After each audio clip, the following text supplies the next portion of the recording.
batu ebele balingi bayeba mpona nini Grace Mbisi la sexy atika oyo ya ye pavillon lelo yo akomi na studio oyo ezali na sofa ya click clack pona kolalela. Mpote ba papa ba mama bandeko, mpote ba rando na ba randonnette, mpote batoyo balingaka rando na ba oyo balingaka rando te, mpote ba jeune garçon na ba jeune fille, mpote bana mike na ba bébé, mpote ba Sainte Anuarite, Sainte Thérèse, Sainte Ingrid Kabongo. Bandeko bozali kozwa ba réponse ya makambu oyo bomitunaka pona Grace Mbisi la sexy mama na Rachel. Yemoko alobelaka bino te, menga naza kolobela bino mwandambo. Pourquoi atikaki pavillon oyo akumisaki, pavillon oyo alobaki asombaki, oyo azalaki kolakisa naba odi, oyo azalaki kolakisa kalate akokoma na range. Pourquoi atikaki yango? Pourquoi lelo yo akomi na ndaku ya muke na kiti oyo Chantal Bola azako benga ya click clack, kiti oyo ekomaka mbeto pe olali. Eloko nini esali bongo? Eske Grace Mbisi mbongo esili? Eske Grace Mbisi azali na se? Eske Grace Mbisi alingi kobunga to likambo nini? Eloko ya liboso na koyebisa bino, Grace Mbisi alingi kobunga te. Grace Mbisi azali mutu moko ezali pasi po oyeba eloko ye abombaka na sima. Me eloko etindi atika oyo ezalaki pavillon na ye, eloko ya liboso ezalaki sante na ye ya maladi, ndenge akomaki efrenaki makambu nyonso. Kaka eloko efrenaki te ezalaki ba dépense. Dépense ya liboso ezali pavillon wana. Alors, ndenge azalaki wana, situation oyo Grace Mbisi azalaki komona liwa pene te, me azalaki kotambola na liwa. Yango etindaki Grace Mbisi. Donc, lokola azalaki kotambola na liwa, yango etindaki ye alongwa na ndaku wana. Tangu alongwaki wana, akomaki na maboko ya mama oyo ya ye naba ndeko na ye oyo bazali mama moko. Pamba te azalaki kotambola na liwa. Foko yebake mama ya Grace Mbisi azalaka deja na poto pe azana bana baleki ya Grace Mbisi. Mama ya Grace Mbisi azali Zairoise. Papa ya Grace Mbisi azali Congolais ya Brazzaville, mwana ya Ponton. Ponton, Pointe Noire, ou bien Pointe Noire, ou bien Pointi Noire. Pour la konkaka ko prononcer yango vraiment très bien te. Alors, Grace Mbisi foko yeba azali mwana moko génération 14e oya Congo Brazzaville. Donc, Grace Mbisi ndenga zali wana akola na Congo Brazzaville, mais pas comme congolaise. Akola mwana ya congolaise, mais akola ndeti mwana ya zairoise. Elingi koloba ndenge nini? Ndenge bino bozalaka wana poto, soki oboti mwana afrekantaka kaka batu ekolo na bino, afrekantaka mingi ekole ba église na bino, afrekantaka makambo ebele ya bino, a part kokende kelasi to makambo mosusu oyo ya mboka ozali. Ndenge moko Grace Mbisi na Congo Brazzaville azalaki toujours kofrekante bi oyo mama na ye afrekantaka mingi. Azalaki considéré ndenge bakonsideraka mama oyo ya ye. Surtout Grace Mbisi ayaki koyeba papa na ye na âge ya 23 ans eloba ye moko. Donc na 23 ans, donc 23 année moko ti ekomi na 23. Donc mbula moko ti ekomi na mbula tuku misatu. Yango wana ayaki koyeba papa na ye. Alors Grace Mbisi tangu ayebi ya ye papa, Grace Mbisi esi akoma deja na lire musika parce que azali génération oyo babengaka 14 to génération ujana. Donc na ba âge ya 14 ans Grace Mbisi akoma deja kokanisa pe koluka bambongo oyo ya yemoko comme ba l'argent de poche. Donc Grace Mbisi akola deja na tangu wana. Bino moko boyebi ke bana nyonso oyo babimaka na ndaku to basalaka makambo pona bango moko na âge ya 14 ans bakomaka na cerveau deja ya ba mikolo ya ba adulte. Soki tolandi bien tozomona bandeko nyonso oyo azala même pas na bango soki na 14 ans akoma kosala makambo ya yemoko contre maloba ya ba parents na ye bomonaka ndenge bakendeki. Soki pe obwani mwana oyo akola na balabala oyo aza na 14 ans okomona deja ki a raisonnaka différent ke mwana normal oyo atosaka pe asalaka nyonso oyo babotine palobi. Donc Grace Mbisi tangu ayebaki papa na ye na 23 ans ezali neti Grace Mbisi moko ya ba 40 ans ya ba 35 ans ayebi papa na ye. Parce que Grace Mbisi sa vanda na seleyo, donc avanda na ndaku ya libala bazala mwasi na mobali. Elingi koloba Grace Mbisi azala deja neti abala bien sûr azongaka Brazzaville. Grace Mbisi abanda ko voyager banda kala azala mwana muke kosala makambo. Donc Grace Mbisi azali deja mwana moko etanke mineur azala mwana moko asalaka deja baffaire. Azaneti femme d'affaires to mineur d'affaires. Alors Grace Mbisi soki abimaki na pavillon ezalaki likambu ya mbongo te me kaka bantre mobulu pona santé kosolola pe na batu mobulu mosala mobulu nyonso mobulu pe akotambola na liwa. Alors Grace Mbisi pourquoi azwi ndaku wana azongi na pavillon te? Alors bino moko boyebi na poto pona kozwa ndaku esengaka teke olamuki na tongo oza na garantie na yo ozwi ndaku. Non, esalamaka bongo te. Ndaku ndenge za wana bozalaka na poto boyebi bino moko ba condition na makambu esengaka. Boyebi peke kozala na ndaku ya muke to ya munene elakisi te oza na mbongo muke to na mbongo ebele. Po mutu akoki kozala na ndaku ya 8 chambres aza na bana 5 elakisi ke l'État mutu apesi ye po akotsaki ba papier soki ndaku eza 1500 yafutaka 150. Mais eyebani pe clair mutu oyo aza sans papier soki aza na ndaku lokola Karine Mokonzi elakisi afutaka cher. Elakisi nyonso ezali talu koleka mutu aza na ndaku ya se ya villa bapesi na l'État na 15 bana. Yango wana na kanisa intil tokende mingi na kote kuna. Donc Grace Mbisi soki aza na ndaku wana ezali parce que condition mutu esengi bongo. Ezali teke mbongo. Mais azape kokotisa mbongo te ndenge azalaki kokotisa liboso. Donc nyonso wana ezali kokonte. Alors Grace Mbisi ntenga za wana abima na 14 ans. Abanda kotambula na 14 ans. Abanda bafaire na 14 ans. Ezateke Grace Mbisi abandi vi na tangu asali site to na tangu akotaki Congo mikili.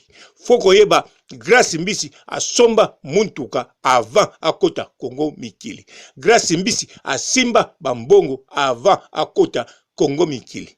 Grâce mbisi aza na économie avant akoma bomona kaye akoma mutu moko public.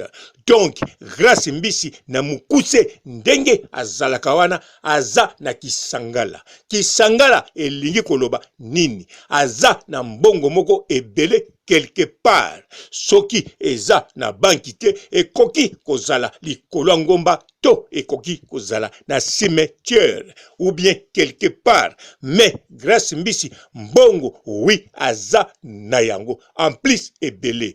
Parce que grâce mbisi azali teke mutu oyo vina ye okoki koyeba yango facile.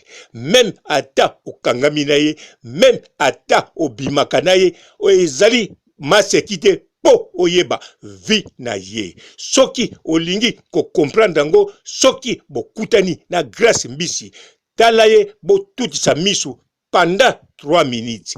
Grâce mbisi azala na kandate, azala pe na mawate, azala kaka na koseka. Soki asekisi yo obotalani 3 minutes na kanisa okobambama na mabele koleka mutu oyo bakwesi ne dingwe moto na ngenge. Pambate grâce mbisi azali vraiment na ndenge moko oyo bokoki ko imaginer te. Aza na niveau moko oyo tokoki koyeba te. Azali na secret moko oyo même elili na ye eyebi te. Grâce mbisi azali mutu ya kosakana te. Azakaka grâce mbisi ya kombo te, mais azali plus que ba mbisi oyo monaka na mai, ba requin, voire même que ba baleine. Grâce mbisi ntenga zawana bomonango masekite. Alors Chantal Bola ndenge azako popula grâce mbisi pona nini?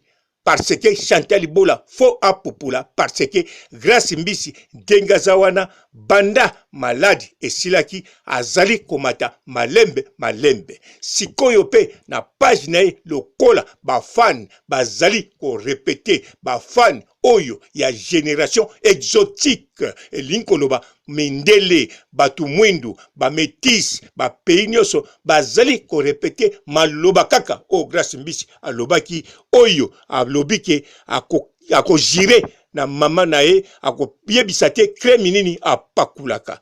Donc ezosala rage makasi na ba communauté ebele. Eza kosalama pe ko postame na ba Facebook ebele. Pe yemoko bazali ko tindela azali ko poster. Alors Chantal Bola atalaka ba site ba Facebook ya batu tout. Sikoyo Chantal Bola azali na mwa perte ya ba allié. Donc bato azaki na bango ya force ya makasi baza ya kulimwa mamuke. To baza malili surtout oyo ya ye Chimène Kiala ya ba Kialos. Alors Chantal Bola azali asololaka na batu, asololaka na ba Karine Mokonzi, mais Chantal Bola aza na allié te lokola Chimène Kiala. Alors Chantal Bola ayebike grâce mbisi tango amataka boye fo kotakeye pambate e kendeke moi bien po fo asala rando. Yango azotake grâce mbisi. Alors grâce mbisi azongisaki pona nini? Grâce mbisi azongisaki parce que azali vraiment na posa ya mutu lokola Chantal Bola. Alors grâce mbisi ayebaki ke soki na tiki kopupula, soki na tiki kaka ndenge na tikaka Chantal Bola aloba nanga makambo akoloba, en tout cas akolemba na ye akoki kotika. E bongi ngana zongisa pe natanga kombo ponanu natanga te. Yango bomonaki grâce mbisi azongiselaki Chantal Bola pe atangaki kombo. Kotanga atangaki kombo, Chantal Bola alandisi barando. Na kosa bino te bondima te na kati ya internet mutu oyo ba kofinga soki ba fingie e salaka e elengi avandi na chambre azako seka pe azako sepela ezali grâce mbisi. Bobosa na yango te. Grâce mbisi azali de nature alukaka ko provoquer na mayele po ofinga ye. Alors tango zo finga ye, en tout cas grâce mbisi e salaka e elengi. Donc na mukuse po bo comprendre tango abanda Congo elengi na kanisa chaque fois bazalaki kofinga ye au moins na 80% ya batu batalaka ye. Na kanisa bomonaki mukolo moko te achanzaki to adiminaki to amodifiaki. Même ozali fan na ye soko bondeli ye akosala ngo te, au contraire soko lobi na ye ke keba lobi olakisaki ndambo libene oye kolanda akolakisa ngo mobimba oyo kaka nalongola yango Grace Mbisi alela nde ko provoquer pe alela bafinga kaye ko finga Grace Mbisi ezali kembo na Yawe bomona na matanga ya Kester ndenge bafinga ye poto mobimba mokili mobimba na bafani na ye na bafamille na ye na ba cameraman na ye voire même na bakiti na ye na kanisa esilikaki. Mais Grace Mbisi amonaki kembo na Yawe azali la seule mwasi oyo asepelaka penza po misusu basiportaka bafinga bango misusu bamonaka bon eza normal bakoki kofinga to bakoki kofinga te. Mais Grace Mbisi ye asepelaka.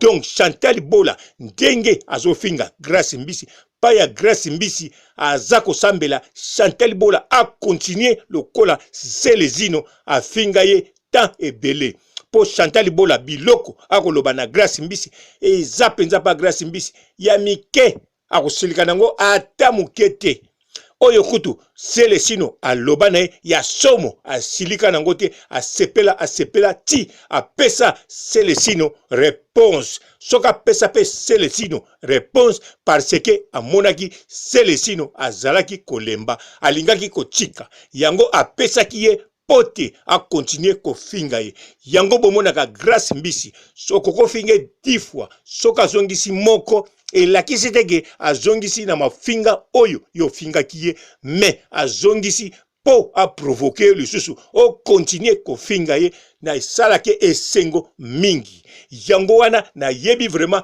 eloko a bénéficiaka na yango te yango mukolo moko tango na mona kumu ya pape na ndaku ya Karine Mokonzi na Kisasa abengi Karine Mokonzi kombo ya la diablesse alobi na Karine Mokonzi kombo penza ya la diablesse ebongi na yo wana kumu ya pape mutalobango ezalaka na télé-réalité ya Karine Mokonzi ngana bisika na vandaki na lobi kombo oyo ebongi nde na Grace Mbisi parce que yende mutu asalaka makambo moko oyo eyebanite kaka nzambe mutu akoko yebango yango fozala la diablesse. Mais bon kumu ya pape lokola amonaki ezalaki Karine Mokonzi la diablesse yende mutu ako expliquer tina apesaki kombo wana menga kombo wana na monaki ebongaki nde na Grace Mbisi Karine Mokonzi kombo na ye oyo ebonga na ye ba oyo toyokaka ba la baronne ba kombo toyokaka ba mama YouTube ba autorité eza kokende net.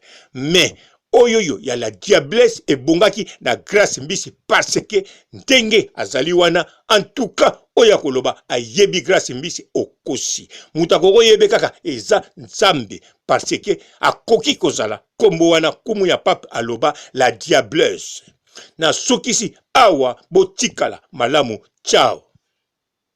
Bonjour fidèles internautes de www.elengiakomba TV. Bonjour, bonsoir, balandi nyonso ya Elengi ya Komba. Congolaise TV. Bon, bélé, partout dans le monde, partout où vous êtes, partout où vous êtes, Elengi ya Komba TV, vraiment. Bonjour, bonsoir, na abonné bafa nyonso ya Elengi ya Komba Congolais TV. Bonjour à mon boss, on a appelé ça vraiment un pandi. Bonjour à mon boss, JP Kiama. Je salue mon boss Balobi, boss des boss Babi, JP Kiama. Bonjour, na bafalinga Elengi ya Komba Congolais TV, vraiment. Maman Lazana, chaîne de chaque topo, il y a pas de JP Kiama, ta et boss des boss, il y a ni à danger. Donc, on va s'entendre on la zaki. Ya boss na biso JP Kiama nzambe na ngai ba boss bazali ba boss bazali JP Kiama le boss des boss. Na pesi d'abord bonjour te ba mbote belé na mo boss JP Kiama wana na kozangisa ote donc na ko lekate sana na pesa mo boss JP Kiama boss des boss. Bote belé partout dans le monde, partout où vous êtes, partout où vous êtes, Elengi ya Komba TV vraiment. Bonjour, bonsoir, na abonné bafa nyonso ya Elengi ya Komba Congolais TV. Bonjour à mon boss, on a appelé ça vraiment un pandi. Bonjour à mon boss, JP Kiama. Je salue mon boss Balobi, boss des boss, Babi JP Kiama. Bonjour, na balinga Elengi ya Komba Congolais TV vraiment. Ngamu la zana chaîne ça kitoko ya boss na JP Kiama ta ay boss de boss ya nyama ya danger. Donc ba samta longola zaki. Ya boss na biso JP Kiama nzambe na ngai ba boss bazali ba boss bazali JP Kiama le boss des boss. Napesi d'abord bonjour te ba mbote belé na mo boss JP Kiama wana na kozangisa ote donc na ko lekate sana napesa mo boss JP Kiama boss des boss.